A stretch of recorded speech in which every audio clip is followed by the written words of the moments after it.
Žinai, kas yra žiauriausia? Žiauriausia yra tai, kad daugybė žmonių visą gyvenimą, arba galbūt tau 27, 30, 40 plus, galvoja, kad svajonės išpildyti yra neįmanoma, kad daugybė dalykų pasiekti yra neįmanoma, kad tai yra ne jiems, kad tu negali, arba tie draugai, kurie taipogi moka labai didžiulę kainą.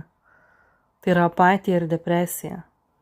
Ir va štai šitie žmonės su savo mąstymu galvoja, kad tiesiog taip yra. Tiesiog tai reikia gyventi ir tiek, nes jie nieko negali pakeisti. Jie susitaiko dažniausiai su savo aukos būsena, su šituo vaidmeniu.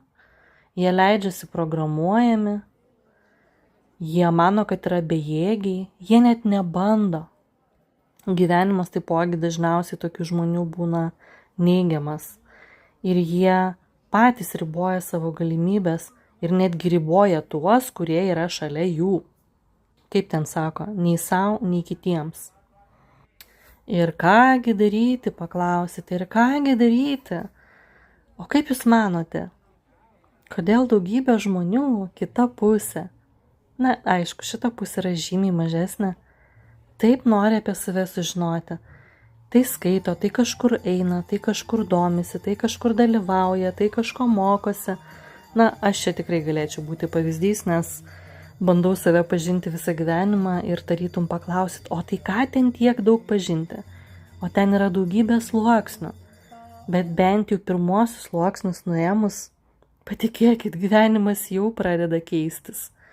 Jeigu nenori pats skaitydamas, gali susirasti informacijos YouTube kanale, daugybė yra mokytojų, daugybė yra mokymų, daugybė yra seminarų, arba tiesiog kviečiu tave į asmeninę sesiją, kur bus tavo pirmieji žingsniai ir suvokimas, ypač jeigu tu ateisi, tarkim, su didžiausia savo baime gyvenime ir ne, kurią tu turi, arba kažkokią traumą, kuri tu šventai tiki, kad jeigu neįnai, tada tu būtum laiminga.